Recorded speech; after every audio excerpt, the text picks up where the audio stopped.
போன வீடியோட கண்டினியூஷன் தாங்க இது. கஸ்டமர் கடைசி நேரத்தில் நான் சொல்ற மாதிரி தான் டிசைன் பண்ணணும்னு சொல்லிட்டாங்க. சரி அது என்ன டிசைன் சீக்கிரமா போட்டு முடிச்சிடலான்னு பார்த்தா கோனைஸ் மேலே இருக்க மாதிரி போடணும். மார்னிங்ல இருந்து எங்க வீட்டு பக்கத்துல இருக்க எல்லா கடையிலும் கேட்டுட்டேன். வெறும் அவங்க கார்னட்டோ ஐஸ்கிரீமோட தான் இருக்கு, இந்த மாதிரி கோனைஸ்லாம் கிடைக்காதுன்னு சொல்லிட்டாங்க.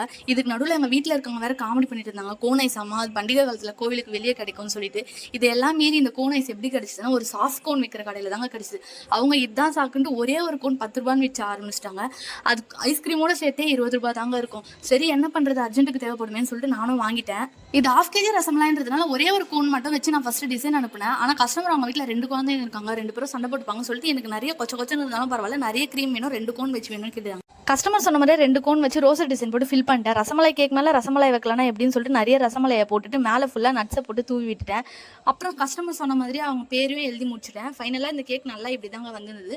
ரிவ்யூவும் சூப்பராக கொடுத்துருந்தாங்க. உங்களுக்கு இந்த மாதிரி கேக் வேணும்னா மறக்காம டிஸ்கிரிப்ஷனுக்கு நம்பருக்கு கால் பண்ணுங்கள். ஜெனி கேக்ஸ் அண்ட் பாக்ஸை சப்ஸ்கிரைப் பண்ணிட்டு பாருங்கள்.